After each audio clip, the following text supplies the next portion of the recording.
Parenting challenges. ఈ parenting ఛాలెంజెస్లో 4 ఫేస్లు ఉన్నాయి, 4 విషయాలు ఉన్నాయి. మొదటిది ఏంటంటే టాప్లో చూస్తే మీరు పేరెంటల్ గైడెన్స్. ఆ పేరెంటల్ గైడెన్స్లో చూడండి, అటు మోరల్ ఎడ్యుకేషన్ అంటే నీతి విలువలు ఉన్నాయి, ఇంకోటేమో ఇక్కడ సోషల్ మీడియా మేనేజ్మెంట్. అసలు ఫేస్బుక్లు, ట్విట్టర్లు ఈ వ్యవహారాలన్నీ ఉన్నాయి కదా, ఎప్పుడైనా మీ పిల్లలు దాంట్లో ఏం పెడుతున్నారో ఎప్పుడైనా చూసారా? వ్యక్తిగతంగా మీరు ఎంత బాగా శ్రద్ధ తీసుకుంటున్నారు అనేది ప్రాముఖ్యం. రెండో ఫేజ్ మోడర్న్ ఛాలెంజెస్. మోడర్న్ ఛాలెంజెస్లో చూడండి, సోషల్ మీడియా, మెంటల్ హెల్త్.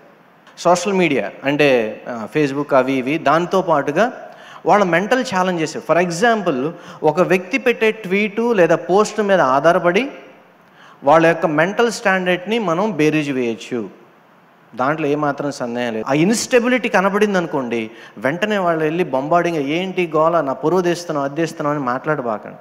వాళ్ళని కాస్త వాళ్ళకి అర్థమయ్యే పేరెంటింగ్ స్టైల్లో కొంచెం ఇందాక మనం చెప్పుకున్నాం కదా, స్నేహపూర్వకంగా వాళ్ళని డీల్ చేయండి. ఇంకో విషయం చెప్తాను, చదువే అన్నిటికీ ప్రాముఖ్యం కాదు. అలా అని చదవకుండా ఉండమని నేను అంటలేదు. ఒకవేళ తర్వాత ఇంకొక వర్క్ ఏదైతే ఉందనుకోండి, దాంట్లో ఫెయిల్ అయినా, ఇంకో విషయంలో ఫెయిల్ అయినా, మన పెద్ద పాస్టర్ గారు ఎప్పుడు చెప్తూ ఉంటారు కదా, దేవుడు ఒక్కొక్కడికి ఒక్కో టాలెంట్ ఇచ్చాడు, వాళ్ళల్లో ఏదో దేవుడు వాళ్ళని ఒక విజన్తోనే, ఒక విలువతోనే వాళ్ళని తీసుకొచ్చాడు, మనకు అప్పచెప్పాడు అంటారు. That's our duty to find it out. వాళ్ళకి తెలియదు కానీ మనకు తెలుసు కదా కనుక్కోవాలని సంగతి. మూడవది సొసైటల్ ఇన్ఫ్లుయెన్స్.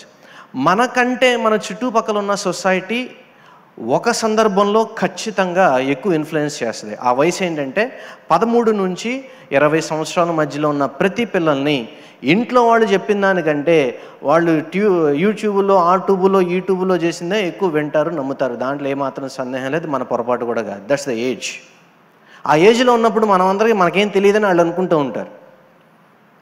సహజంగా మా అమ్మాయి మా నాన్నకి ఏం తెలియదని అనుకుంటారు, వాళ్ళు కొత్త కొత్త విషయాలు నేర్చుకుంటారు కదా కాలేజీలో, అందుకని మనకేం తెలియదు అనుకుంటారు, మంచిదే. అయితే ఆ సొసైటీ ఇన్ఫ్లుయెన్స్లో మన డిసిప్లిన్ స్ట్రాటజీ కూడా ఉండాలి. అందుకనే ముందు నెక్స్ట్ ఏంటంటే ట్రెడిషనల్ ఛాలెంజెస్లో మన మోరల్, ఆ తర్వాత డిసిప్లిన్, ఈ రెండు చాలామంది పిల్లలకు అర్థం కానిది ఇదే. మనం చెప్పే మోరల్ ఇష్యూస్, మనం చేసే డిసిప్లిన్. అంచేత I think many of the students are missing in this area.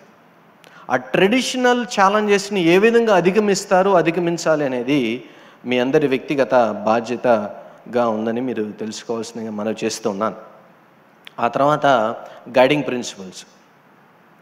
ప్రిన్సిపల్స్లో మనం భక్తిలో ఉన్నాం కాబట్టి మన గైడింగ్ ప్రిన్సిపల్ ఎప్పుడు ఫెయిత్ ఇన్స్పైర్డ్. అంటే మన విశ్వాసము నడిపించాలి. మన విశ్వాసములో లేదా మనం నేర్చుకునే బైబిల్ వాక్యాల నుంచి మీరేమనుకుంటున్నారో తెలియదు కానీ మీరందరూ జ్ఞానవంతులు. ఎందుకో తెలుసా?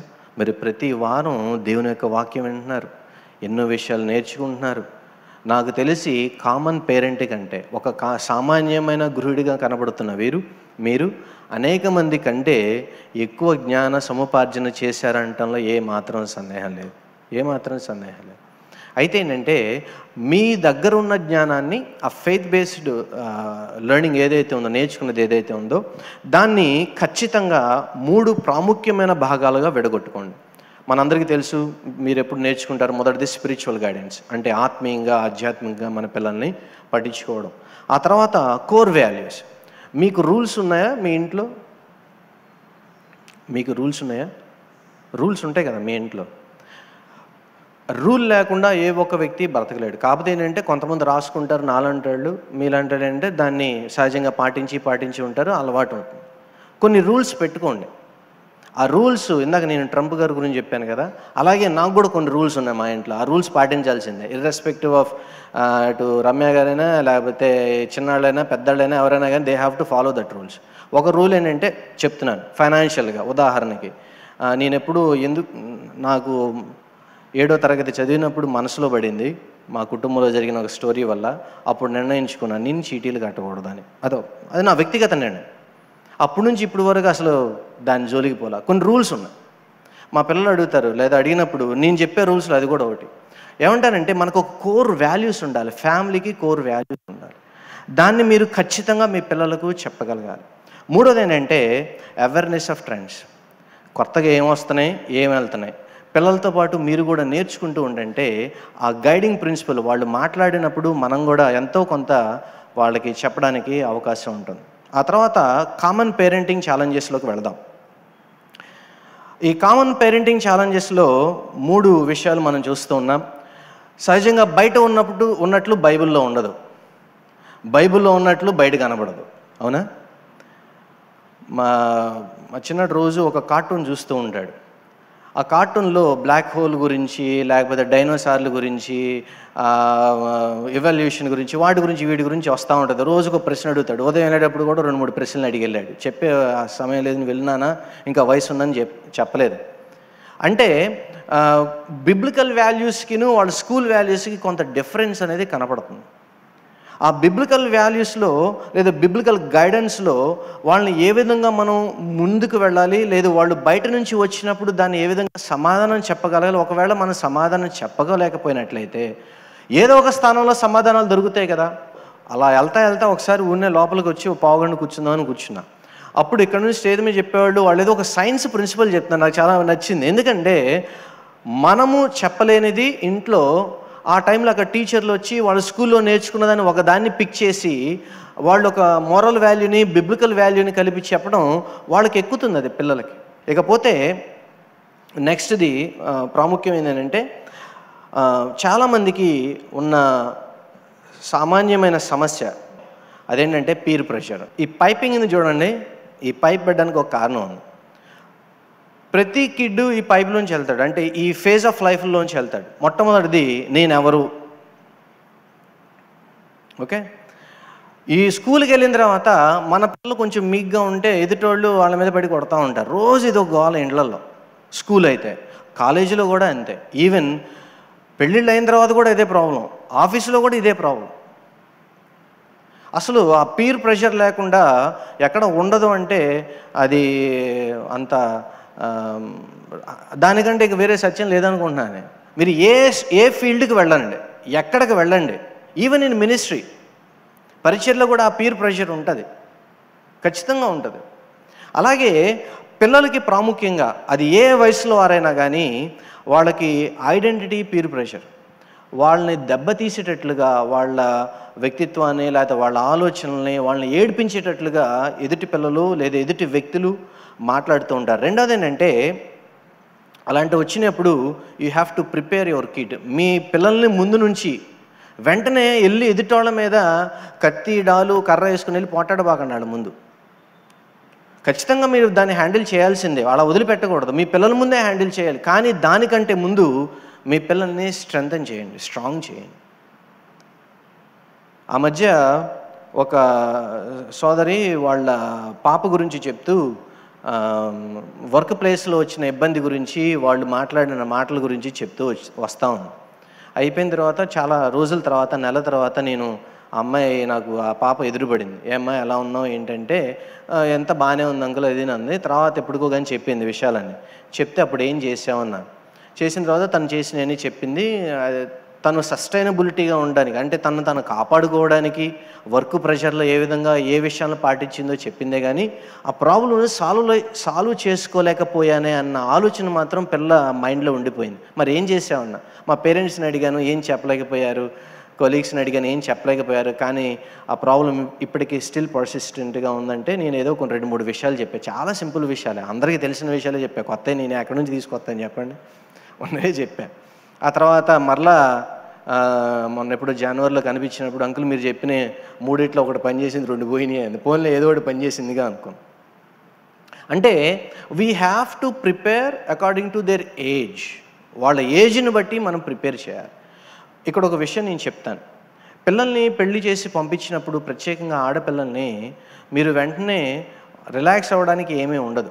మీ అందరికీ బాగా తెలిసే విషయం. పిల్లలకి పెళ్ళిళ్ళు చేసిన తర్వాత అది ఆడపిల్లైనా మగపిల్ల, they are equal, don't worry about it. నేను జెండర్ గురించి మాట్లాడట్లేదు. కొన్నాళ్ల పాటు మీ సపోర్ట్ వాళ్ళకి అవసరం. అయిపోయిందని దయచేసి వదిలేదు.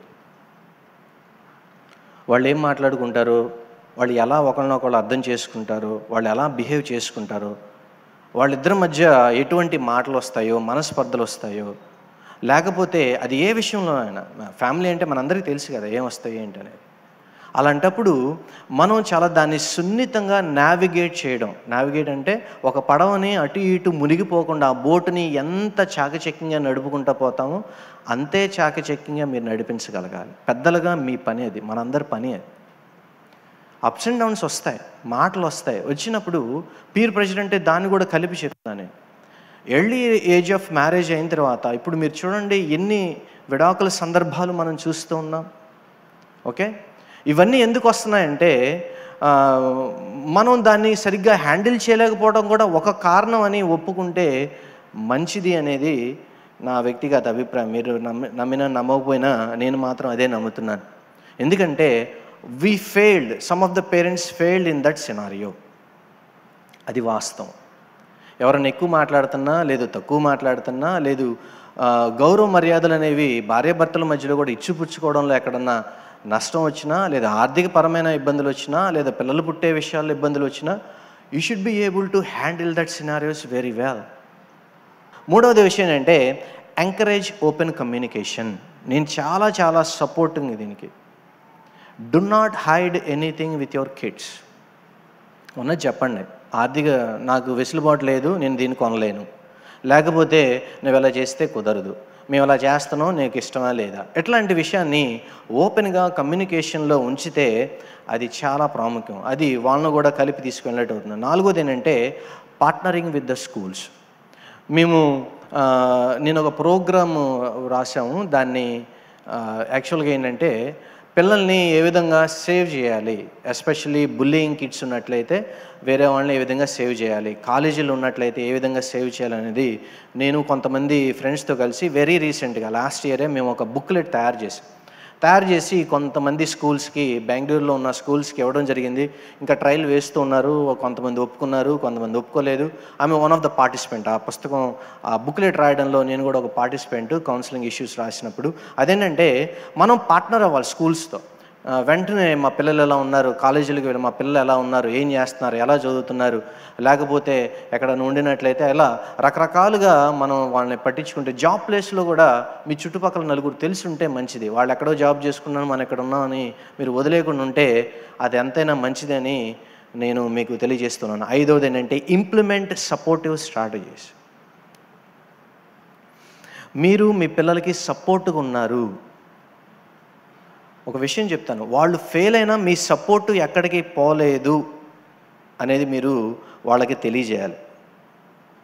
అందరూ సహజంగా అన్నీ బాగుంటేనే సపోర్టింగ్గా ఉంటారని వాళ్ళు అనుకుంటారు. అయ్యా నువ్వు ఇది చేయలేకపోయినా, సాధించలేకపోయినా నా సపోర్ట్ నీకు, కానీ నువ్వు అలాగే ఉండిపోవద్దు, ఇంకేదైనా చేయడానికి ప్రయత్నం చెయ్యి. మన సపోర్టివ్ ఉంటూనే వాళ్ళని స్టీర్ చేసే విధంగా మనం ఉండినట్లయితే అది ఎంతైనా ఉపయోగంగా ఉంటుంది. అంతేగాని ఫెయిల్ అయ్యాడని ఆయనతో పాటు, లేకపోతే సాధించలేకపోయానని, లేకపోతే పెళ్లి విషయంలో ఫెయిల్ అయ్యారని, లేకపోతే కిడ్స్ వాళ్ళతో పాటు మనం కూడా ఎదురు కూర్చుని ఆడటంలో ఉపయోగం ఏమీ లేదు. బాధపడదాం, మనం ఒక్కలే బాధపడదాం, కానీ వాళ్ళని సపోర్టింగ్గా చూసుకుందాం. We have to save our kids. మళ్ళీ చెప్తున్నాను, మీరు చూడండి, పోయిన సంవత్సరం మీరు డాక్యుమెంట్ ఎంత చూసారో నాకు తెలియదు. Educational suicidal tendencies are growing more. And చదువుకునే వాళ్ళు సూసైడ్ చేసుకునే సంఖ్య కూడా నానాటికి పెరిగిపోతుంది. కారణం ఎవరు? నేను సోమవారం ఇందూరు నుంచి రాగానే నాకు ఫోన్ కాల్ ఏంటంటే, మా తెలిసిన వాళ్ళ అబ్బాయి, వాడికి చదవడం ఇష్టం లేదు, వాడిని ఎక్కడ వేరే దేశంలో ఫార్మసీయో లేదా డాక్టర్ చదవడానికి నేను చదవను అంటాడు. వాళ్ళు తీసుకెళ్ళి జాయిన్ చేశారు. వాడు స్ట్రెస్ భరాంచలేక, మనకి మ్యాక్స్ 16 ఉండాలి హిమోగ్లోబిన్ మన బ్లడ్లో, వాడికి 20+ ఉంది. 6 ప్యాకెట్లు బ్లడ్ తీసి తిన్నర్లు వేసుకోవాలి. వాడు వయసు తీరా చూస్తే 19 సంవత్సరాలు. అంటే మనము ఏం చేస్తామంటే మనకు కావాల్సిన దాన్ని వాళ్ళ మీద రుద్దడం, లేకపోతే ఆ పద్ధతులు వేరువేరుగా ఉండటం వల్ల మనం we are losing our kids. Coming to the point of parenting through adolescence అంటే టీనేజ్, కొంచెం పిల్లలు పెద్ద అయినప్పుడు ఈ బొమ్మ బాగా గుర్తుపెట్టుకోండి, ఆ మాటలు గుర్తున లేకపోయినా. ఇదేంటో తెలుసా, మీరు ఆయా టేబుల్స్ మీద ఆఫీస్లో చూసే ఉంటారు. ఆ బాల్స్ ఉంటాయి, వాటికి ఓ పక్కన వదిలేరనుకోండి, ఈ చివరున్న బాల్ కూడా ఆ చివరిదాకా కదిలేదు, ఇట్లా పెండులం లాగా. చూసారు ఎప్పుడన్నా? ఒకదానికోటి గోళీలు గట్టి ఉంటాయి. ఫస్ట్ది మీరు అనుకోండి ఆ గ్రీన్ బాల్లో ఉంది. మొదటిది పేరెంటల్ రూల్స్ ఎలా ఎఫెక్ట్ అవుతాయో చూపిస్తాను. ఆ పేరెంట్ రూల్ ఒకటి ఉంది, దాన్ని వేసి వదిలేశారు ఆ బాల్ని. తర్వాత దేన్ని హిట్ చేసింది అది? వాళ్ళ ఉద్దేశం ఏంటి? వాళ్ళు రెబిలియస్ నేచర్ తగ్గాలని. సహజంగా మనకి ఎదురు మాట్లాడతారు కదా పెద్దయ్యే కొద్దీ. వాళ్ళు మనంత ఎత్తవుతారు, లేకపోతే మనకంటే కొంచెం స్ట్రాంగ్గా ఉంటారు. మనం చిన్నపిల్లలాగా బక్కపిల్లగా కనబడుతూ ఉంటాం, వాళ్ళు మనకి ఎదురు తిరిగి చెప్తూ ఉంటారు, సహజంగా కదా. మొత్తానికి ఏంటంటే ఆ రెబిలియస్ నేచర్, మీరు రూల్ చెప్తారు, వాళ్ళు ఎదురు తిరుగుతారు. ఇంట్లో ఉన్న పగల కొడతారు, అవి నేలగేస్తారు, గట్టిగా అరుస్తారు. వాళ్ళు ఉడుకు రక్తం మీద ఉంటారు కదా, ఇట్స్ మోస్ట్ ఎక్స్పెక్టెడ్ కదా. ఆ తర్వాత రెండో వ్యవహారం ఇంప్రూవ్డ్ కమ్యూనికేషన్. ఇక కమ్యూనికేషన్ ఉండదు, మొత్తం మోగైపోద్ది. కొన్ని రోజుల పాటు మాటలు గేట్లు ఏమి ఉండవు, సహజంగా జరిగేది. ఆ తర్వాత ఏం జరుగుతుంది? పర్సనల్ గ్రోత్ ఏమి ఉండదు, ఇద్దరికి మాటలు ఉండవు. అదే చెప్తున్నాను. దానికి బదులు మీ పేరెంటింగ్ రూల్స్ ఎలా ఉండాలి అంటే, ఒకసారి మీరు ఒక రూల్ పెట్టారంటే వాళ్ళు ఎదురు తిరగడానికి బదులు మిమ్మల్ని మరింతగా ప్రేమించేటట్లు ఉండాలి, మరింతగా అర్థం చేసుకునేటట్టు ఉండాలి. మీతో ఓపెన్గా, ఇందాక చెప్పే కదా ఓపెన్ కమ్యూనికేషన్, ఆ కమ్యూనికేషన్ ఓపెన్ చేసేటట్లుగా ఉండాలి. చివరిది ఏంటంటే అది వాళ్ళకి వ్యక్తిగతంగా ఎదగడానికి ఉపయోగపడాలి, అలాగే మీ మధ్య బంధం మరింత స్ట్రాంగ్ అవ్వాలి. ఎదుటి వ్యక్తిని బాడీ షేమ్ చేసినట్లుగా కానీ, వ్యక్తిత్వ హననం ఎందుకు పనికి మాలినోడా అని అన్నాం అనుకోండి, వాడు చాలా నొచ్చుకుంటాడు. పిల్లలు నొచ్చుకుంటారు. నేను ఎంత కష్టపడినా మా అమ్మ మా నాన్న అర్థం చేసుకోవట్లేదు, నేను ఎంత చదివినా ఇంకా చదవమంటున్నారు. 40కి 39 వచ్చిన ఒక మార్క్ ఏమిదని అడుగుతారు. అదే 39 వచ్చి నీకు కనబడ వాళ్ళకి కదా. లేకపోతే 10 బాగా చేసి 9 బాగా చేసి 10 చేయకపోతే, అదిగో ఏ బాగా చేయట్లేదు, అదే చేయట్లేదు, నువ్వు అర్థం చేసుకోవచ్చుగా, నాకు సమయం లేదు, నువ్వు ఆ ఒకటి నువ్వు ఎందుకు చేసుకో, ఏ కదా రోజు ఇళ్లలో డిస్కషన్. అవునా? అంటే మనం ఏం చేస్తామంటే we are not living some space to our kids. మనం డెలిబరేట్గా వాళ్ళని కార్నర్ చేస్తూ ఏదో ఒకటి అంటుంటే వాళ్ళు ఎక్కువ రోజు ఏది తీసుకోరు, ఎవరూ తీసుకోలేరు. మిమ్మల్ని పదే పదే మీరు మిమ్మల్ని మాటలంటే మీరు ఎక్కడన్నా ఉండగలుగుతారా? ఏ రిలేషన్ అన్న కొనసాగుతుందా? అలాగే వాళ్ళు కూడా ఒకప్పుడు కంటే ఇప్పుడు మరింత ఛాలెంజింగ్గా ఉందని మీరు నేను పోస్ట్ చూసా. మా ఫ్రెండ్ వాళ్ళ అబ్బాయి ఫేస్బుక్లో వాళ్ళ నాన్న గురించి పెట్టాడు, అది చూసుకోండి. నేను గతుక్కుమని నా పోస్ట్ చేసి వెంటనే ఫోన్ చేసి, అరే బాబు ఇది జరుగుతుందంటే ఆ స్కూల్కి వెళ్ళి బతిమలాడే పిల్లాడితో డిలీట్ చేయించుకున్నాడు. ఇక్కడ కాదు, యూఎస్లో ఉంటాడు. ఇవన్నీ ఎందుకు చెప్తున్నా అంటే, we are living in a too expressive nature ఉన్న కిడ్స్ ఉన్న పిల్లలు ఉన్న సమాజంలో మనం బ్రతుకుతున్నాం. మనకి చెప్పరు, పోస్ట్ వెళ్ళిపోద్ది అంతేక. అప్పుడప్పుడు నేను అనుకుంటాను, మీ ఇల్లు ఎన్ని పోస్టుల రూపంలో బయటకు వచ్చేస్తుందో చూసుకోండి. It's a kind of funny, but it's sad. Modern challenges ఏంటి? ఇప్పుడు అక్కడికే వస్తున్నా, సోషల్ మీడియా అన్నా కదా. 4 ప్రాముఖ్యమైన విషయాలు మనం చూద్దాం. రోజుకి అరగంట లేదు గంట కంటే స్క్రీన్ లిమిట్ని మీరు ఇవ్వవద్దు. మోర్ దెన్ 1 అవర్ మీరు అలౌ చేశారంటే మీరు వీక్ పేరెంటింగ్లో ఉన్నారు. ఎందుకు చెప్తున్నాను? ఉదయం 8ంటికి వెళ్ళి రాత్రి 8ంటికి వచ్చే వాళ్ళకి 1 అవర్ స్క్రీన్ టైం ఇస్తే మీరు ఎప్పుడు మాట్లాడతారు, ఎప్పుడు కలిసి తింటారు, ఎప్పుడు కలిసి పడుకుంటారు? You getting my point? 1 hour కంటే ఎక్కువ స్క్రీన్ టైం మీరు పిల్లలకి అలౌ చేస్తున్నట్లయితే you are not doing it right. అసలు ఇవ్వకపోయినా ఊరుకోరు, ఇవ్వండి కానీ రిస్ట్రిక్షన్ పెట్టండి. నా ఉద్దేశం ఏంటంటే 30 minutes ఈజ్ గుడ్ ఎనఫ్. రెండవది ఏంటంటే మానిటర్ ద యాక్టివిటీ. వాళ్ళ ఫ్రెండ్స్ కాల్ చేస్తూ ఉంటారు, గ్రూప్ కాల్స్ ప్రత్యేకించి. రిమెంబర్, రాత్రి 10 తర్వాత 11 తర్వాత వచ్చే గ్రూప్ కాల్స్ ఏం వస్తున్నాయో గమనించండి. వస్తున్నాయా? ఖచ్చితంగా వస్తాయి. లేదు చదువుకుంటున్నా అంటారు. చదువుకున్న 11ంటికి కానీ గ్రూప్ కాల్. కాలేజీలో ఉన్నప్పుడు ఏం చేశారు, లేకపోతే స్కూల్లో ఉన్నప్పుడు ఏం చేశారు? Monitor the social activity. వీళ్ళు తెలివితేటలుగా మీ ఇంట్లో ల్యాప్టాప్లు కానీ కంప్యూటర్ కానీ ఎక్కువ ఉంటాయి, అవి ఎక్కువ చూసి ఈ తక్కువ చూస్తున్నారు. ఈ మధ్య ఈ తెలివితేటలు ఉన్నాయి. ఆ మధ్య మన చిల్డ్రన్ హోమ్ పిల్లలకి ఒక రూల్ ఉండేది, వాళ్ళు రాత్రి పడుకునేటప్పుడు మనకి ఫోన్లు ఇచ్చి పడుకోవాలి. స్టూడెంట్స్ ఉంటారు అక్కడ ఇంటి దగ్గర. ఒక రోజున చూస్తా ఉన్నట్టు ఫోన్ చాలా దగదగా మెరుస్తుంది, అన్యాచురల్గా ఉంది. ఏంటని చూస్తే ఒరిజినల్ ఫోన్ వాడి దగ్గర పెట్టుకొని డమ్మీ ఫోన్ ఉంటే చూసారా ఇచ్చారు మాకు. అంటే their power smart, that's good, they are smart, కానీ వాళ్ళ తెలివితేటలు అలా ఉంటాయి. అంటే ఆ మానిటర్ యాక్టివిటీని కూడా చాలా జాగ్రత్తగా చూస్తూ ఉన్నాడు. Next, educate safety. నా నా ఫోన్లు కానీ, నా ఐప్యాడ్లు కానీ, నా స్క్రీన్లు అన్నిటికీ ఎప్పుడు స్టిక్కర్ వేసి ఉంటుంది కెమెరాలకి. ఆ మధ్య నేను స్టోరీ చదువుతున్నాను. నేను 3వ వారంలో బెంగళూరు వెళ్ళాను, డీన్ సెమినార్ అని. అక్కడ ఒక ఆయన స్టోరీ చెప్తున్నాడు. వాళ్ళ ఇంట్లో అంటే వాళ్ళ సంఘంలో జరిగింది, బాగా దగ్గరగా ఉన్నాడు. ఒక పిల్ల సూసైడ్ చేసుకుంది. కారణం ఏంటంటే పాపం ఆ పిల్ల పడుకునేటప్పుడు ల్యాప్టాప్లో చదువుకున్న తర్వాత ఇంజనీరింగ్ చేస్తుంది. చదువుకుని ఆ ల్యాప్టాప్ ఆఫ్ చేయడం మర్చిపోయి పడుకుని పోయింది. ఆ వెబ్ క్యామ్ రికార్డ్ చేసేసి వాళ్ళు నెట్లో పెట్టి పడేశారు. ఇది 4 రోజుల తర్వాత 2 నెలల తర్వాత సర్క్యులేట్ అయ్యి ఆ పిల్ల దగ్గరకు వచ్చేపాటికి తట్టుకోలేక సూసైడ్ చేసుకుంది. So be careful. వాళ్ళకి సెక్యూరిటీ నేర్పించండి, అత్యంత ప్రాముఖ్యం.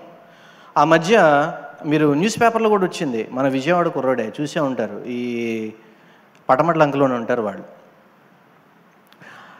తండ్రి క్రెడిట్ కార్డు యాప్ స్టోర్కి ఉంది. పిల్లాడు ఆడుకుంటూ వచ్చిన వాళ్ళు నొక్కుంటూ పోయాడంట. దాదాపు 12 లక్షలు 13 లక్షలు వెళ్ళిపోయినాయి అకౌంట్లోంచి.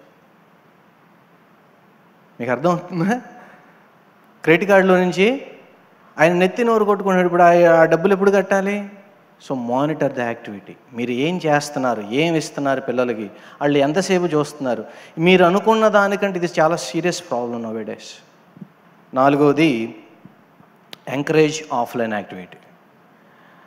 నాకు బాగా గుర్తు, ఎక్కడ సిగరెట్ పెట్లు ఆ పెట్లు దొరికినా కానీ మొత్తం పోగేసి జేబుల్లో చించి, అది కరెన్సీ అనమాట.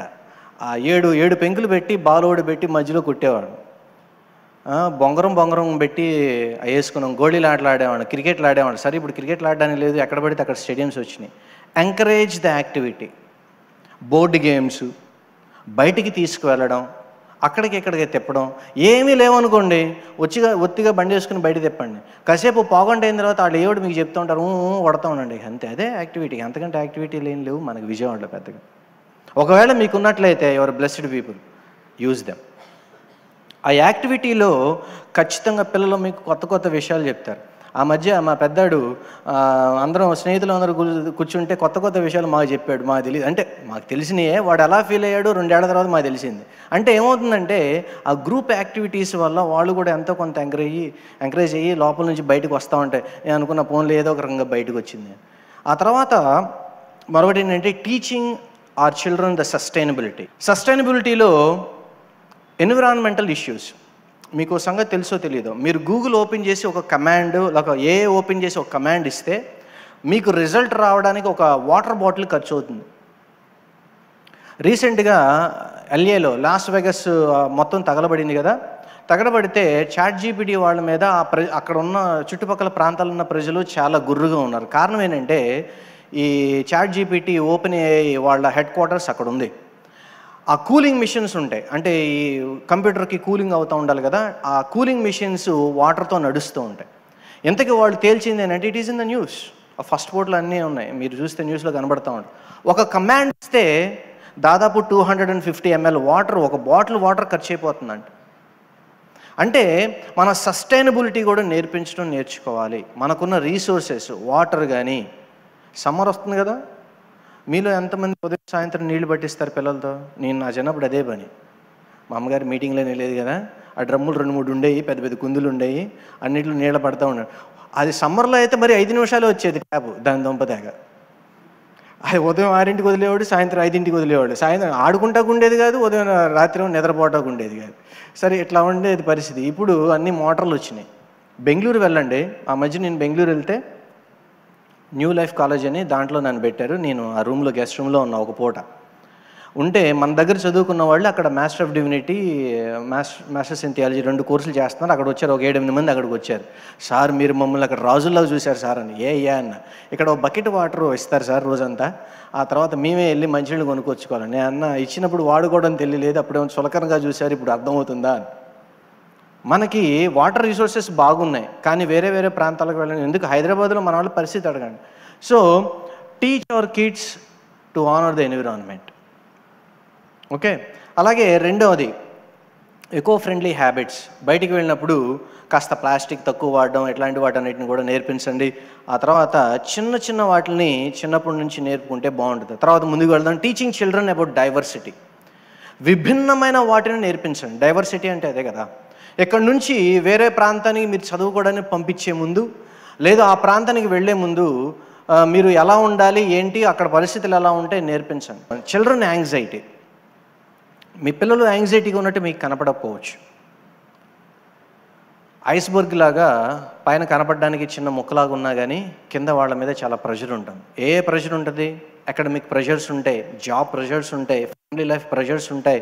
ఆ తర్వాత సోషల్ యాక్సెప్టెన్స్. బయటికి వెళ్తే నన్ను ఎలా చూస్తారు, నన్ను నల్లడంటారా, తెల్లడంటారా, అదంటారా, ఇదంటారా, ఇట్లా రకరకాల ఆ సోషల్ యాక్సెప్టెన్స్ ప్రెషర్లు ఉంటాయి. ఆ తర్వాత ప్రపంచంలో జరిగే ఈవెంట్స్ కూడా వాళ్ళ మీద ప్రభావితం చూపిస్తాయి. ఉదాహరణకి ఉన్నట్టుండి వచ్చింది, మాకు నెక్స్ట్ జాబులు ఏంటి అన్న ప్రెషరు ఇప్పుడు ఇంజనీరింగ్ విద్యార్థుల మీద అత్యధికంగా ఉంది. ప్రత్యేకించి సిఎస్ కంప్యూటర్ సైన్సెస్ చదివే వాళ్ళ మీద అధికంగా ఉంది. మరి ఇప్పుడు ఏం చేయాలి మనం? ఆ తర్వాత డిజిటల్ మీడియా, GDPR అనేది దాంట్లోకి వెళ్ళే సమయం లేదు, కానీ ఆ డిజిటల్ మీడియా అనేది ప్రత్యేకంగా వాళ్ళని ఎంత ప్రెషర్కి గురి చేస్తుందో మీకు తెలియదు. ఆ తర్వాత ట్రాన్స్ఫార్మింగ్ మైండ్ సెట్. మనం ఒక మైండ్ సెట్ని ఎలా మార్చవచ్చు? నెక్స్ట్ వన్,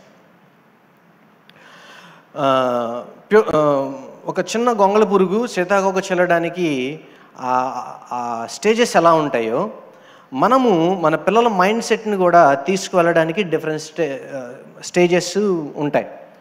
వాళ్ళు గొంగళ పురుగుగా లేదా చిన్నగా ఉన్నప్పుడు వాళ్ళకి ఫిక్స్డ్ మైండ్ సెట్ అనేది సహజంగా ఉంటుంది. పెరిగే కొద్దే కాస్త మిస్ అవుతారు. కాబట్టి మనం ఏం చేయాలంటే కొన్ని విషయాలు ఖచ్చితంగా, ఉదాహరణకి భక్తి విషయం, చదువు విషయం, ఫ్యామిలీ విషయాల్లో కొన్ని ఫిక్సేటెడ్ మైండ్ సెట్ని మీరు ఏర్పాటు చేయండి, లేదా వాళ్ళని ట్రైన్ చేయండి చిన్నప్పటి నుంచి. డెలిబరేట్ పేరెంటింగే కానీ యాక్సిడెంటల్ పేరెంటింగ్ అనేది లేదు. అర్థం ఉందా? ఇంటెన్షనల్ పేరెంటింగే కానీ, ఇంటెన్షనల్ అంటే మన పిల్లల్ని ఎలా పెంచుకోవాలి, మన ఫ్యామిలీస్ని ఎలా కట్టుకోవాలి, మన వాళ్ళని ఏ విధంగా చూడాలి, ఇంటెన్షనల్ పేరెంటింగ్. అంతేగాని వాళ్ళ దాన్ని వాళ్ళే పెరుగుతారు, మన బెరగలా వాళ్ళే పెరుగుతారు. ఆ రోజులు ఇవి కావు. యాక్సిడెంటల్ పేరెంటింగ్ అన్న కాన్సెప్ట్ మీరు మర్చిపోండి.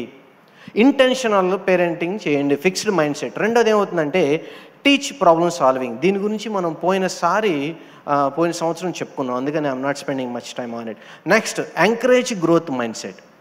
మనం పిల్లలకి సాధించాలి, ఎదగాలి అన్న మైండ్ సెట్ని క్రియేట్ చేయాలి, కానీ ఎంత తప్పితే నేను ఇంకొకటి చెయ్యలేను అన్న విషయాన్ని మీరు ఎప్పుడు వాళ్ళకి నేర్పించవద్దు. వాళ్ళు అలా అనుకున్నా కానీ మీరు అక్కడ ఆపవద్దు. ఆ తర్వాత inspire them with the stories. ఆ మధ్య పిల్లలతో నేను మాట్లాడుతూ ఉన్నప్పుడు, మన చిల్డ్రన్ హోమ్ పిల్లలు అటు ఇటు తిరుగుతూ ఉంటారు. మాట్లాడుతూ ఉన్నప్పుడు అంటే మనం వినరని వాళ్ళు అనుకుంటాం, కానీ సండే స్కూల్లో చెప్పే వాళ్ళకి చెవిలో పడతాయి ఖచ్చితంగా. ఆ మధ్య ఎవరు మిషనరీ స్టోరీ చెప్పారంటే సండే స్కూల్లో. ఆ మిషనరీ సండే స్కూల్లో వాడికి ఏదో అర్థమైంది, వాళ్ళు ఏం చెప్పారో కానీ వీడికి ఒకటి అర్థమైంది పిల్లాడికి. దాని గురించి చెప్తా, నేను కూడా ఆ విధంగా అవ్వాలనుకుంటున్నాను చెప్పాడు. నేను బాగుంది, చక్కగా జరుగుతుంది కదా అని అనుకున్నాను నేను.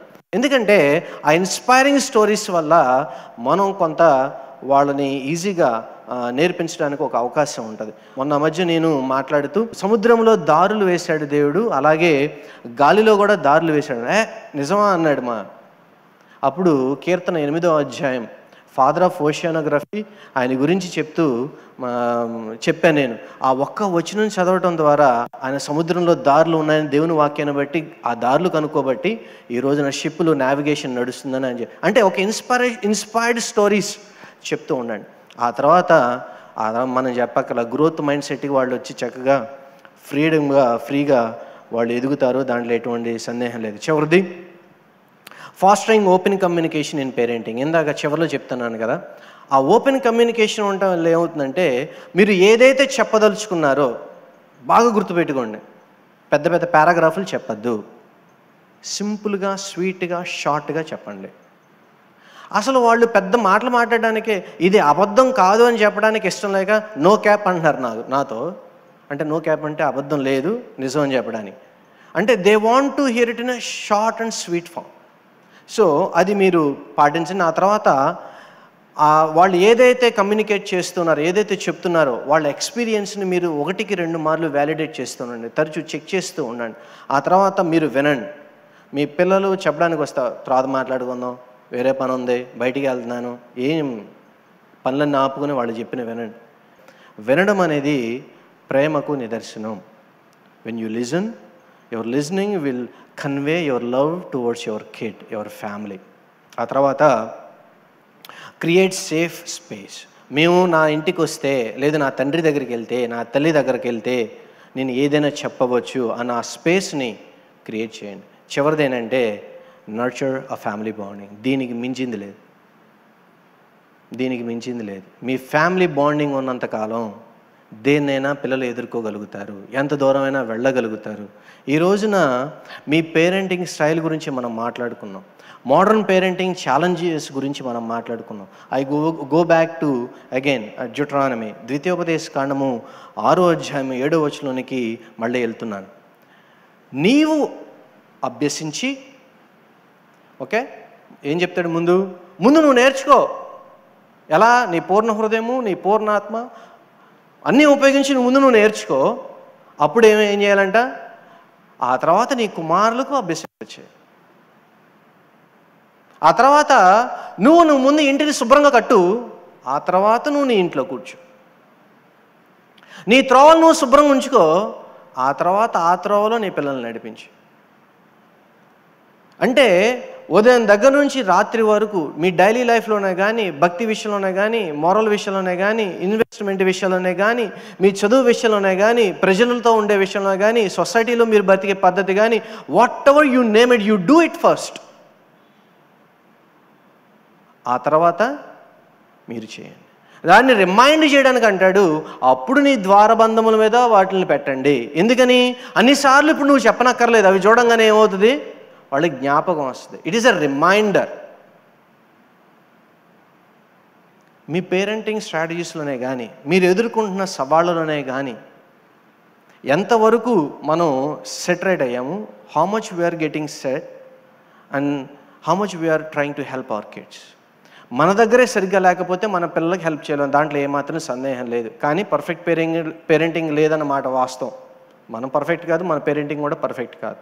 అందుకనే దేవుడు అన్నాడు కదా, పరిశుద్ధాత్మ మనకి ఇచ్చింది అందుకే కదా, టు ఫిల్ ద గ్యాప్స్. మీ పిల్లల్ని భక్తిలో పెంచండి. మీ పేరెంటింగ్ స్టైల్ మరింతగా, నాతో పాటు మనందరి పేరెంటింగ్ స్టైల్ మరింతగా పాలిష్ అవ్వాలని, అలాగే మన కిడ్స్తో పాటు మీ ఫ్యామిలీలో ఉన్న, మీ ఫ్రెండ్స్లో ఉన్న కిడ్స్కి కూడా, పిల్లలకు కూడా మీరు హెల్ప్ చేసేటట్లుగా, అలాగే మీ సొసైటీలో ఉన్న పిల్లలకు కూడా మీరు హెల్ప్ చేసి వాళ్ళని కూడా తీర్చిదిద్దే స్థాయిలోకి దేవుడు మిమ్మల్ని అందరినీ నడిపించాలని కోరుకుంటున్నాను.